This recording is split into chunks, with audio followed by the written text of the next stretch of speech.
Look at something red. A stop sign. A rose. Blood. You can see it. You can name it. You can measure the wavelength, approximately 620 to 750 nanometers. Your brain can process it. Neurons fire. Signals propagate. Information integrates. Science can explain all of that. But science cannot explain this. The feeling of redness. Not the physics, not the neuroscience, not the behavior, the experience. Why does it feel like that? Welcome to the greatest mystery in philosophy and neuroscience. Scientists can map every neuron. They can trace every signal. They can predict every behavior.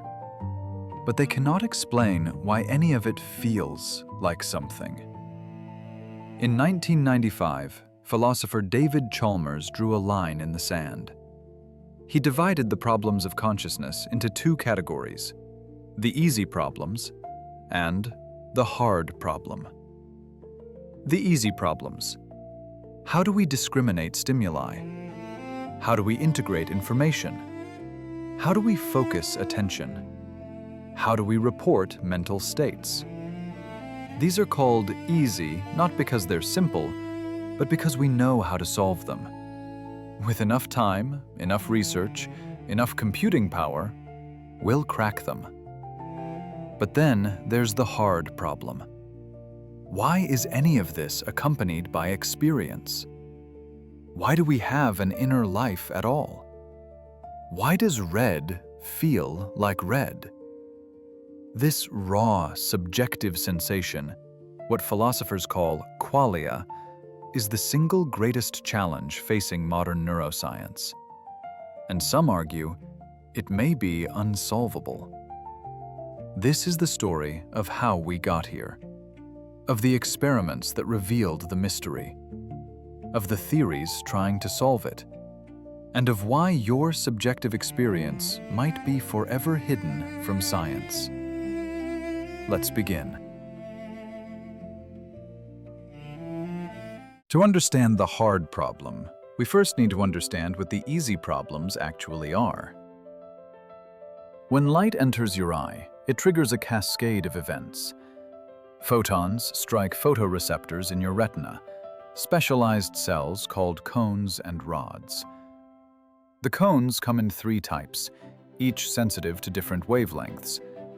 When light with a wavelength around 700 nanometers hits your long cones, they send electrical signals down the optic nerve. The signal travels through the thalamus, a relay station in your brain, and arrives at the primary visual cortex at the back of your head. From there, it splits into two streams. The what pathway identifies the object. The where pathway locates it in space. Dozens of specialized regions process different features: edges, motion, color, depth. All of this happens in milliseconds. By the time you're consciously aware of seeing red, your brain has already done staggering amounts of computation. Scientists call this the neural correlate of consciousness, the NCC. We can identify which brain states correspond to which conscious experiences. We can even predict what you're seeing by looking at your brain activity. In 2011, researchers at UC Berkeley built a model that could reconstruct what subjects were watching, just from their brain scans. They showed people movie clips, recorded their brain activity, and then used that data to recreate approximate images of what they were seeing.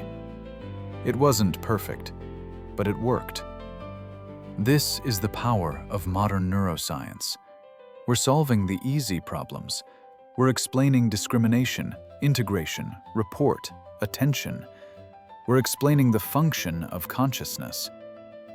But here's what we're not explaining. Why does any of this feel like something? A computer can process visual information. It can discriminate colors. It can categorize objects. It can even report what it sees. But we don't think the computer experiences red. We don't think there's something it's like to be that computer. So what's the difference? What is it about your brain, made of the same atoms, following the same physical laws as everything else, that generates an inner life? This is the hard problem. And in 1995, David Chalmers argued that no amount of progress on the easy problems would ever close this gap.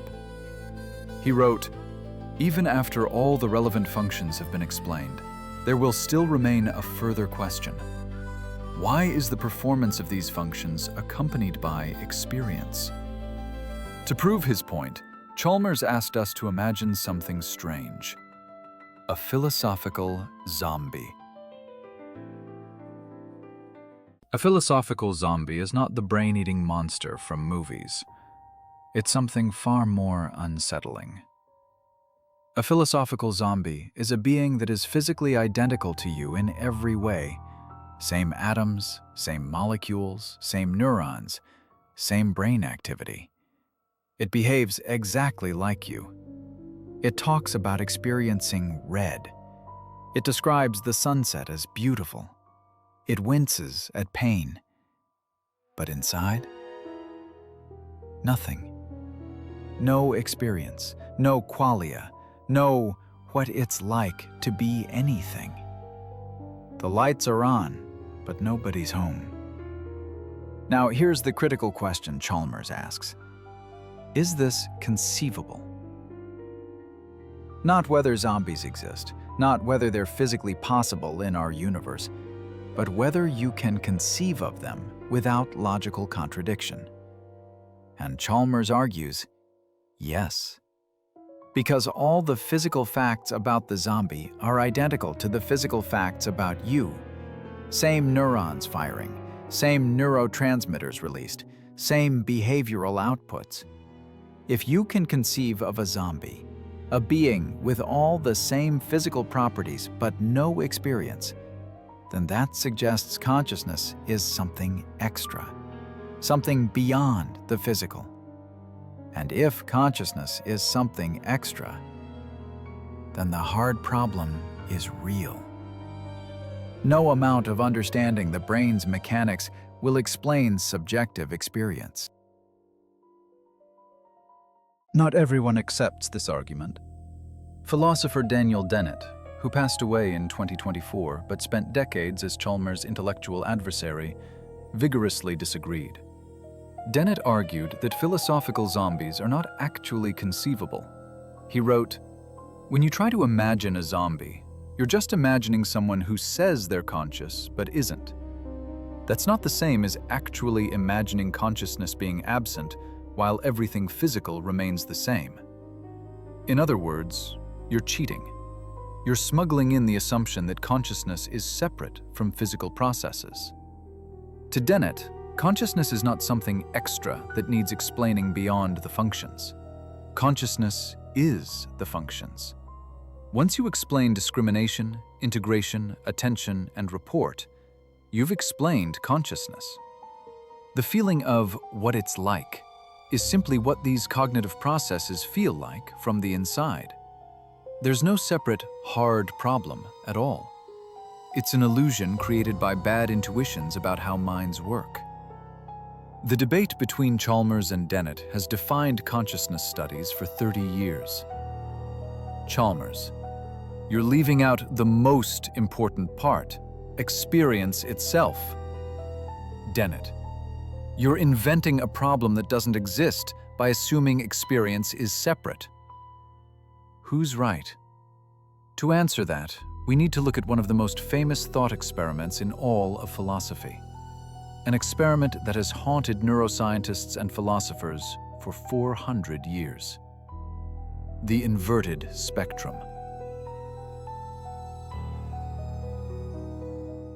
Imagine two people. Let's call them Alice and Bob.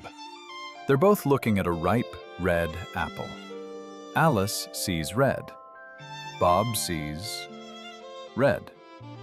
They both call it red. They both learned the word the same way. They both behave identically when they see red objects. But here's the twist. What Alice experiences as red, Bob experiences as green. What Alice experiences as green, Bob experiences as red. Their entire color spectrum is inverted. When Bob looks at grass, he has the same subjective experience Alice has when she looks at a stop sign. When he looks at the sky, he experiences what Alice feels when looking at an orange. But they'll never know. Because Bob learned to call his green experience red, and his red experience green. His behavior is identical to Alice's. His verbal reports are identical. His brain states, at the functional level, are identical. From the outside, there's no way to tell them apart.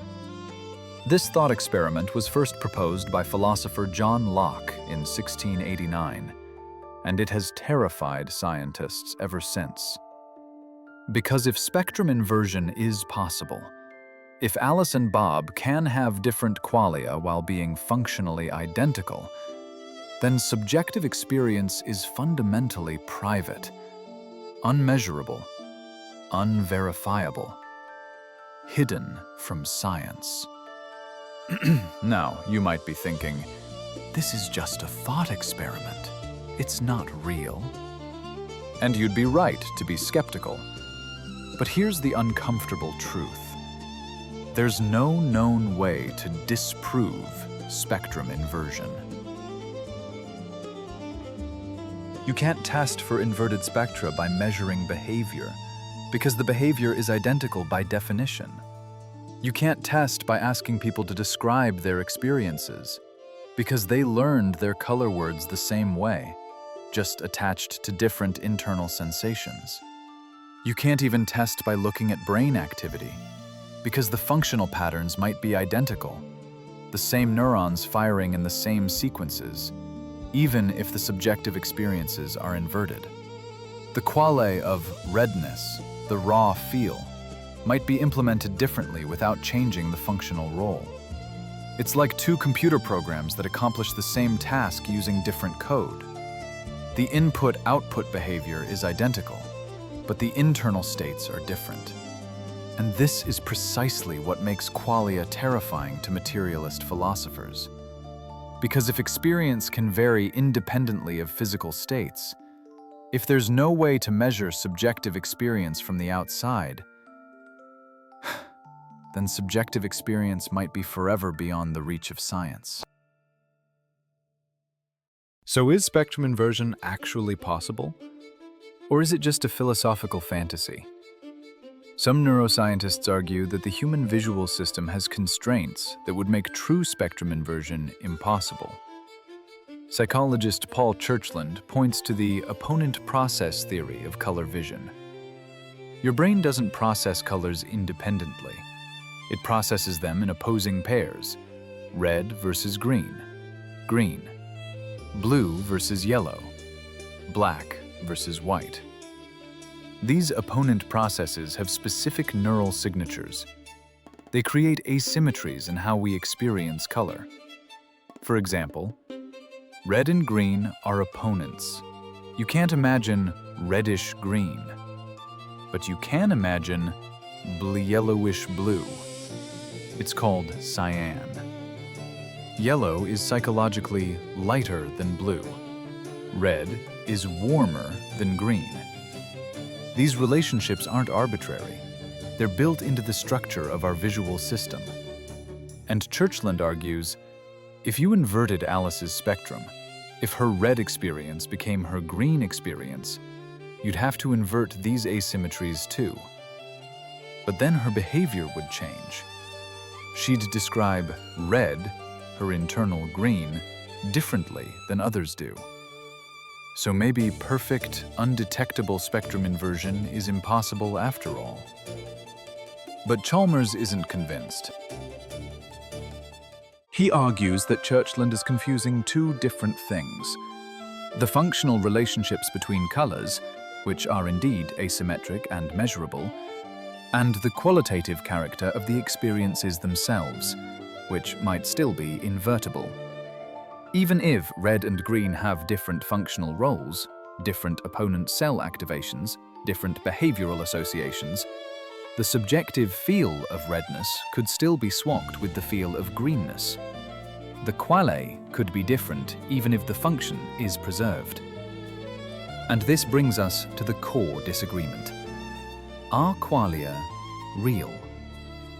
Chalmers says, yes, qualia are real, irreducible properties of conscious experience.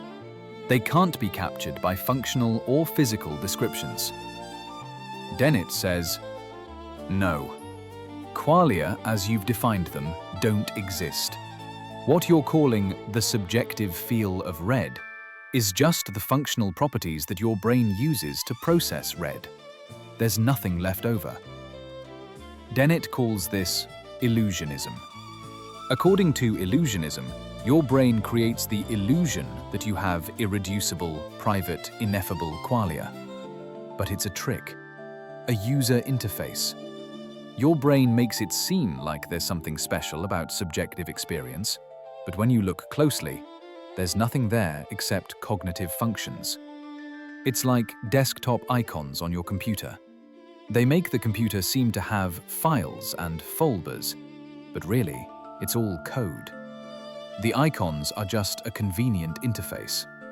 Similarly, the redness of red is just an interface. Underneath, it's neural computation. After 30 years of debate, there's no consensus. Philosophers are divided, neuroscientists are divided. The question of whether qualia are real, whether the hard problem even exists, remains wide open. But some scientists aren't waiting for philosophers to settle it. They're trying to build theories of consciousness from the ground up. Theories that might, just might, crack the hard problem. Let's see if they succeed. In 2004, neuroscientist Giulio Tononi proposed a radical idea. What if consciousness isn't about specific neurons or specific processes? What if it's about information? Specifically, integrated information. This is Integrated Information Theory, IIT, and it's one of the most ambitious attempts to solve the hard problem. Here's the core idea. Imagine two systems. System 1, 1 billion neurons all firing independently, each one doing its own thing, zero coordination. System 2, 1 billion neurons highly interconnected. When one fires, it influences thousands of others. The system operates as a unified whole. According to IIT, System 1 is not conscious, despite having many neurons, because its information is not integrated.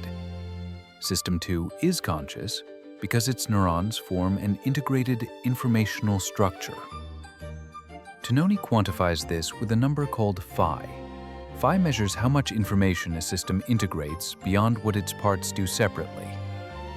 High phi equals consciousness. Low phi equals no consciousness. Your brain? Very high phi. Billions of neurons, exquisitely interconnected. A digital camera? Low phi. The pixels don't talk to each other. A thermostat? Essentially zero phi. But here's where it gets interesting and controversial. According to IIT, consciousness is not something that emerges from computation. It's not something that happens when you reach a certain complexity. Consciousness is integrated information.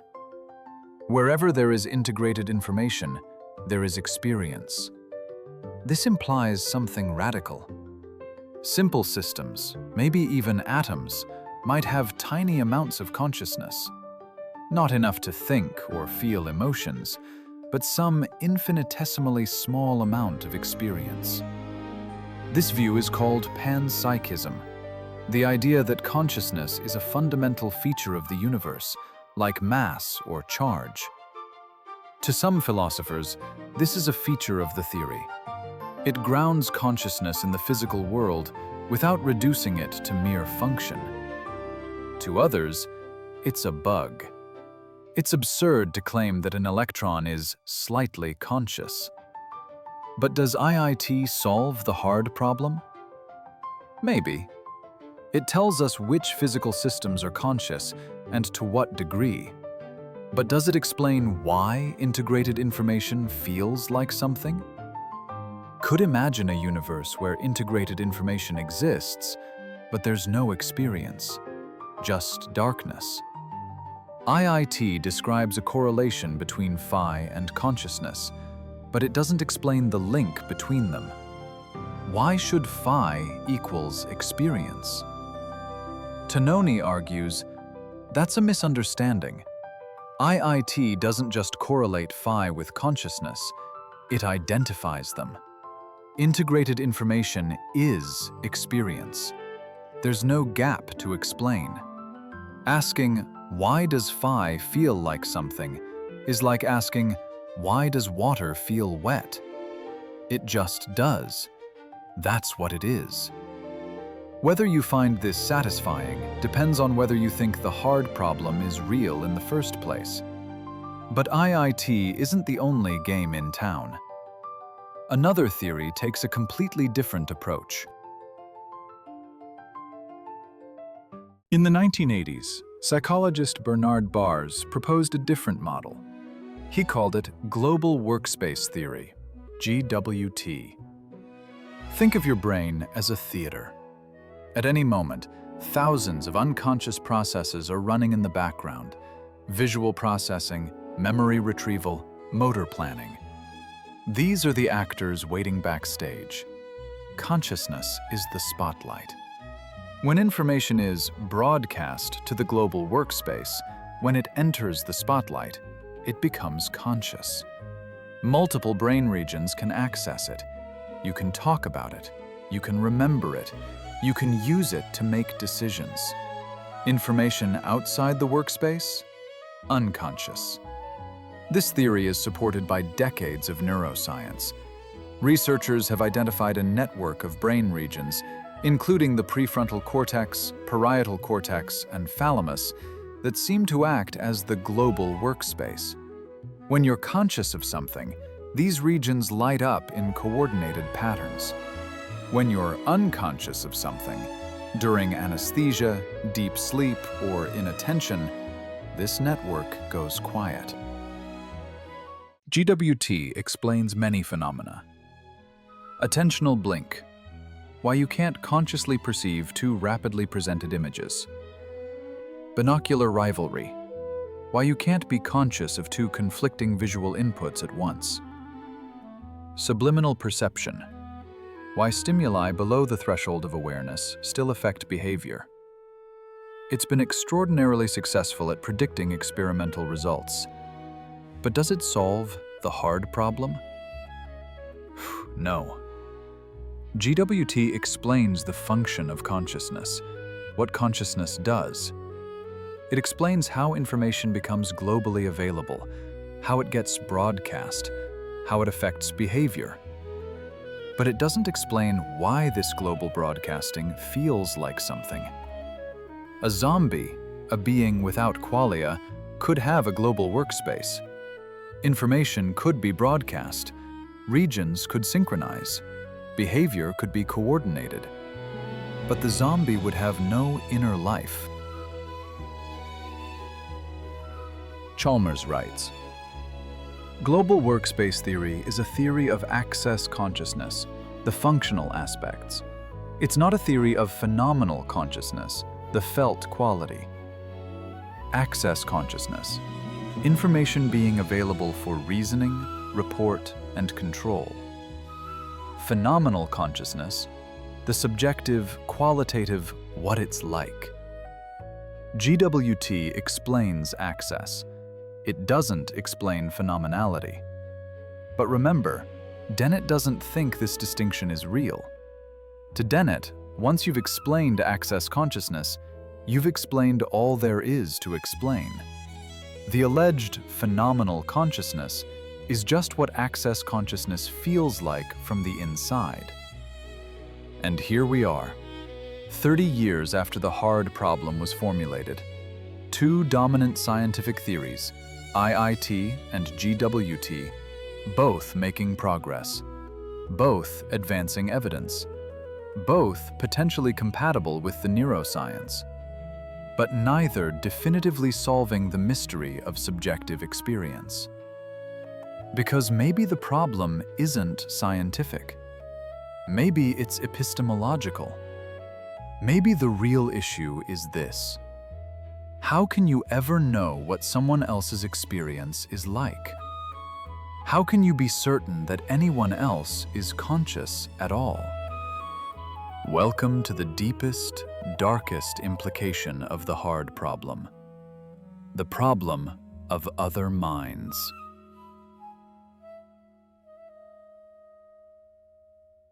Here's an uncomfortable question. How do you know I'm conscious? You can observe my behavior. You can scan my brain. You can see that I respond to stimuli, integrate information, report experiences. But you can't observe my qualia.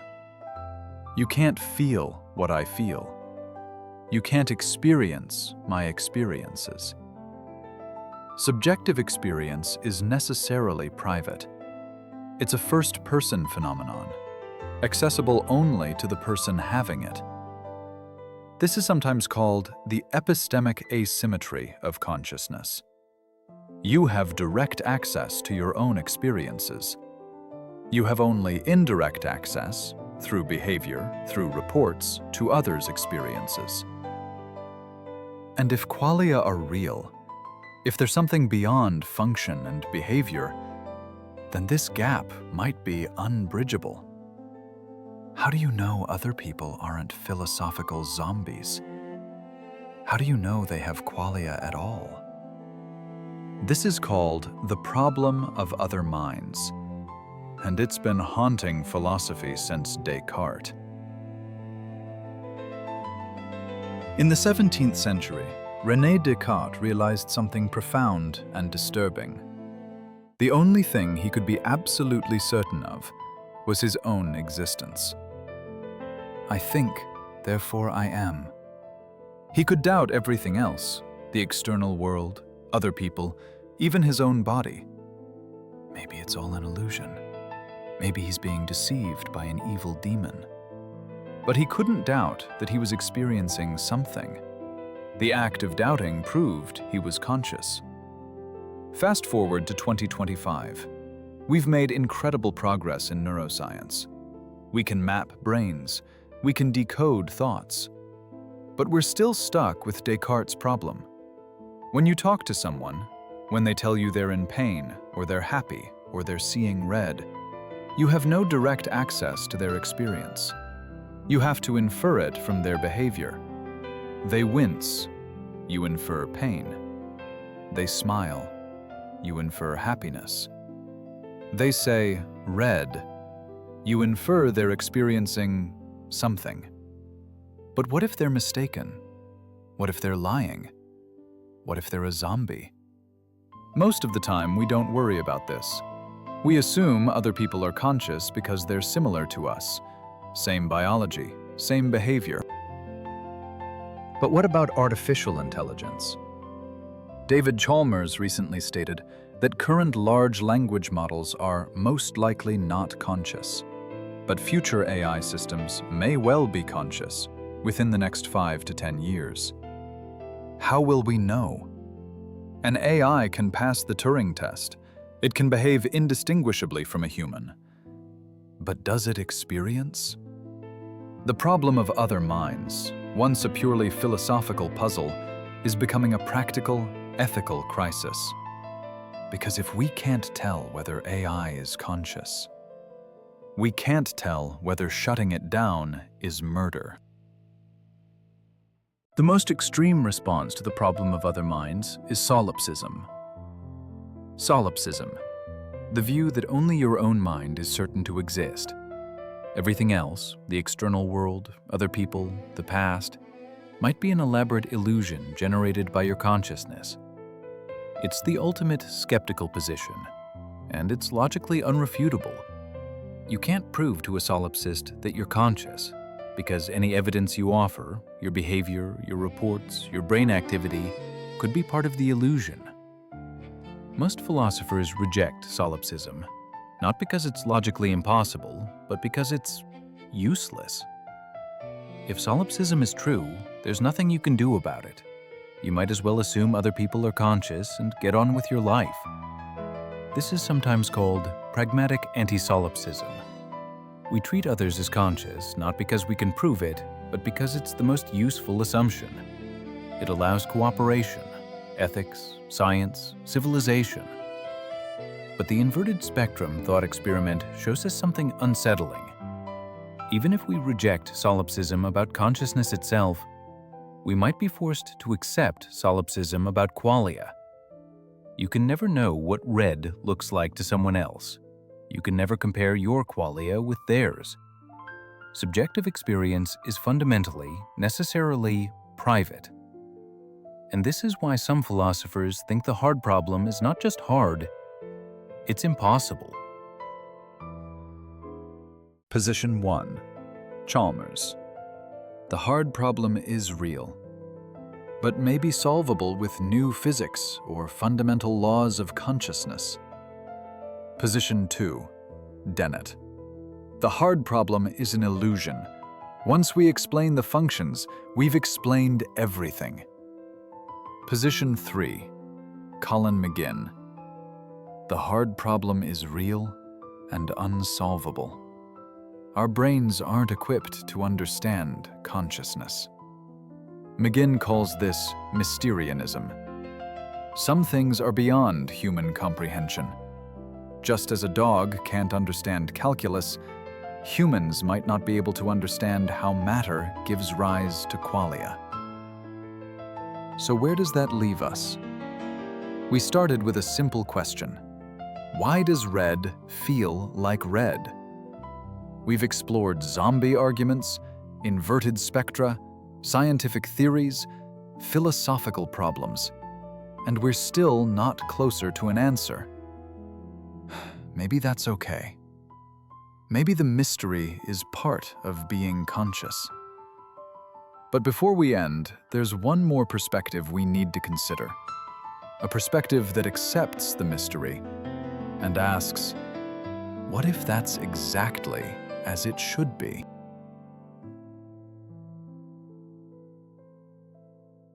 In 1983, philosopher Joseph Levine introduced a concept that captures the heart of our dilemma. He called it the explanatory gap. Here's the problem. We can explain water. We can say, water is H2O, 2 hydrogen atoms bonded to 1 oxygen atom. And once you understand the molecular structure, you understand why water behaves the way it does, why it freezes at 0 degrees Celsius, why it's liquid at room temperature, why it evaporates. There's no mystery left. The explanation is complete. But now try to explain consciousness. Consciousness is neurons firing in patterns. Okay, but why does that feel like something? It's because of integrated information. But why does integrated information have a subjective quality? No matter how detailed our explanation gets, no matter how precisely we map the neural correlates, we can always ask, but why does it feel that way? This is the explanatory gap. We can explain the structure, we can explain the function, we can explain the behavior, but we cannot explain the experience. Why does 700 nanometer light, after being processed by cones, transmitted through the optic nerve and analyzed by the visual cortex, produce the sensation of redness?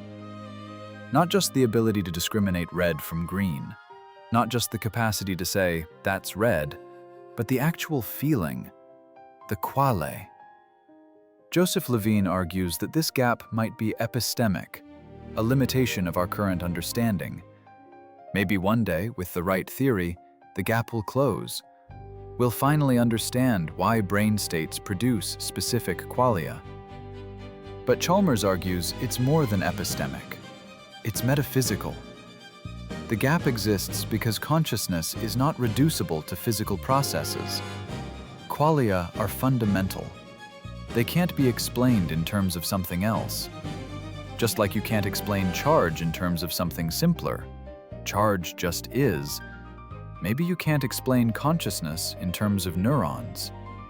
Consciousness just is. If Chalmers is right, then neuroscience will never solve the hard problem. Not because we're not smart enough, but because the problem is, by its nature, beyond scientific explanation. And yet, we keep trying, because what else can we do? So here we are. 35 minutes into this documentary, and I haven't given you an answer. I haven't explained why red feels like red. And I won't, because no one can. But maybe that's not a failure. Maybe it's a feature. Think about what would be lost if consciousness were fully explained.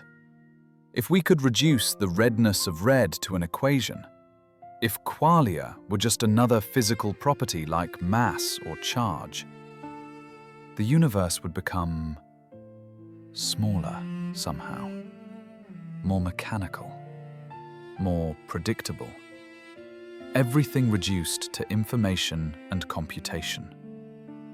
But consciousness, this strange, subjective, irreducible mystery at the heart of existence, reminds us that we are not just machines. There is something it is like to be you. Something no one else can ever fully know. Something that can never be captured in equations or neural diagrams. The philosopher Thomas Nagel wrote a famous paper titled, "What is it like to be a bat?" His point was simple but profound. A bat experiences the world through echolocation. It sees with sound. It navigates using acoustic reflections. We can study bat neuroscience. We can map every neural pathway. We can simulate echolocation computationally. But we can never know what it feels like to be a bat. And no one, not even the most advanced AI, not even another human, can ever fully know what it's like to be you. Your consciousness is yours alone, private, irreducible, mysterious. And in a universe that science has explained with breathtaking precision, a universe of quarks and galaxies, DNA and black holes, consciousness remains the final frontier. The one thing we experience most directly is the one thing we understand least.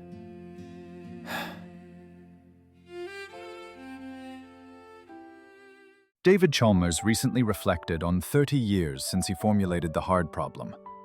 He said, "I think we've made progress on understanding the neural correlates of consciousness.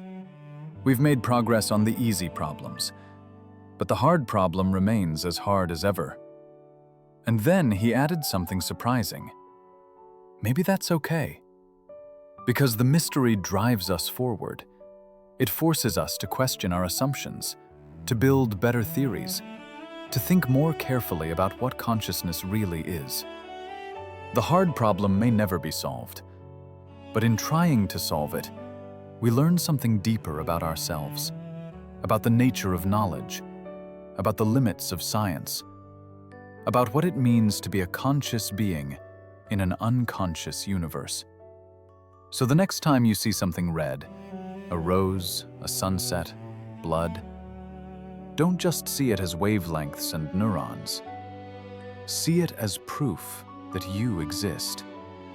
Not just physically, but subjectively, as a center of experience, as someone for whom there is something it is like.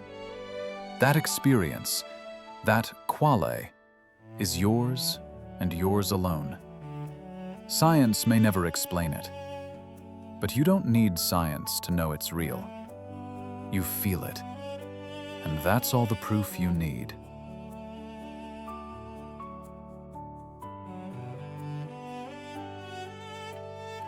This is Cosmic Canvas, where we explore what it means to know anything, when the mind doing the knowing might be unknowable itself. Until next time, stay aware, stay open, and remember, the mind can study the brain, but the self is what watches.